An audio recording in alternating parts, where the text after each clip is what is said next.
Di sini saya akan menceritakan tentang bagaimana kita bisa meneladani pribadi Islami dari kisah Nabi Yusuf alaihissalam.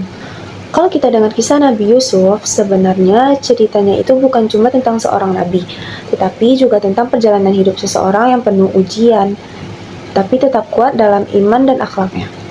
Dari kecil, Nabi Yusuf sudah mengalami hal yang tidak mudah. Beliau dibenci oleh saudara-saudaranya sendiri karena rasa iri. Bahkan beliau sampai dimasukkan ke dalam sumur dan ditinggalkan. Kebayang gak sih masih kecil tapi sudah menghadapi perilaku seperti itu? Cara membentuk moral seperti beliau itu bisa dimulai dengan membiasakan sabar dalam keadaan sulit, menjaga diri dari perbuatan buruk, dan tetap jujur dan amanah. Karakteristik ajaran Nabi Yusuf ada beberapa hal yang menonjol. Yang pertama yaitu sabar dalam menghadapi ujian, yang kedua menjaga kehormatan diri, yang ketiga memiliki sifat pemaaf bahkan kepada saudara-saudaranya, dan yang keempat tawakal kepada Allah. Dan yang menarik yaitu Nabi Yusuf tidak tumbuh dari orang yang penuh dendam. Justru sebaliknya, beliau tumbuh menjadi pribadi yang lebih sabar dan tetap percaya dengan Allah Subhanahu wa taala. Nah, dari sini kita bisa belajar jika kita mau menjadi manusia yang bermoral seperti Nabi Yusuf, kita harus mulai dari hati kita dulu. Kita harus belajar untuk sabar, apalagi saat diperlakukan tidak baik oleh orang lain. Selain itu, kita juga harus menjaga sikap dan tidak membalas keburukan orang lain dengan keburukan juga. Ayat Al-Quran yang berkaitan dengan kisah Nabi Yusuf, salah satunya terletak ada di surat Yusuf ayat 18 yang artinya yaitu sesungguhnya kesabaran itu adalah yang terbaik. Ayat ini menunjukkan betapa pentingnya sabar dalam menghadapi ujian hidup. Dari sini kita bisa melihat karakteristik ajaran Nabi Yusuf yang sangat kuat. Beliau adalah sosok yang sabar, menjaga diri, jujur, dan selalu bertawakal kepada Allah. Bahkan ketika beliau difitnah dan akhirnya dipenjara, beliau tetap memilih tidak menyalahkan keadaan. Justru di dalam penjara, beliau tetap berbuat baik dan membantu orang lain. Salah satu hal yang paling menyentuh adalah ketika Nabi Yusuf akhirnya bertemu kembali dengan saudara-saudaranya yang dulu menyakitinya. Bukannya membalas dendam, beliau malah memaafkan mereka. Ini menunjukkan bahwa hati yang bersih itu jauh lebih kuat daripada sekedar membalas kesalahan orang lain. Selain itu, dalam hadis juga dijelaskan bahwa Nabi Yusuf adalah salah satu hamba Allah yang diuji sangat berat, tetapi tetap bisa menjaga ketakwaannya. Hal ini juga diriwayatkan dalam Sahih Al-Bukhari.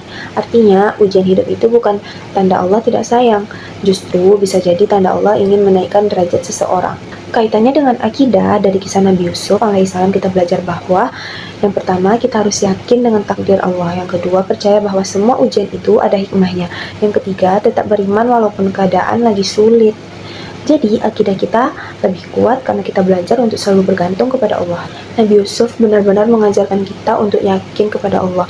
Kita diajarkan untuk percaya bahwa setiap kejadian di hidup kita itu sudah diatur oleh Allah. Meskipun kadang terasa berat, kita harus tetap beriman dan tidak mudah putus asa. Karena bisa jadi di balik kesulitan itu ada kebaikan yang belum terlihat oleh kita. Kaitannya dengan ibadah dan muamalah, kalau dalam ibadah, Nabi Yusuf tetap taat kepada Allah dalam kondisi apapun, bahkan saat dipenjara. Sedangkan dalam muamalah, beliau menunjukkan sikap jujur, adil, dan pemaaf dalam berhubungan dan berinteraksi dengan orang lain. Artinya, kita tidak cuma hanya baik kepada Allah, tetapi juga harus baik kepada sesama manusia.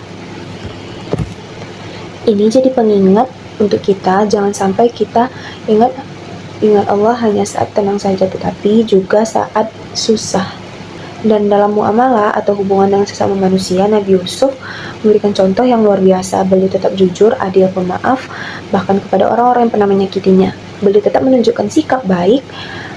Ini yang harusnya kita terapkan dalam kehidupan sehari-hari, baik di lingkungan keluarga, teman, maupun masyarakat. Jadi, dari kisah Nabi Yusuf kita bisa belajar bahwa menjadi pribadi Islami itu bukan berarti hidup tanpa masalah. Justru bagaimana kita menghadapi masalah, itulah yang menunjukkan kualitas diri kita. Apakah kita mau sabar, tetap beriman, dan menjaga akhlak, atau malah sebaliknya. Semoga kita semua bisa sedikit demi sedikit meladani kisah Nabi Yusuf dalam kehidupan sehari-hari. Sekian ringkasan penjelasan tentang meneladani sifat Nabi, yaitu Nabi Yusuf alaihissalam dari saya. Mohon maaf bila ada kesalahan dalam penyampaian, dan terima kasih sudah klik video ini. See you!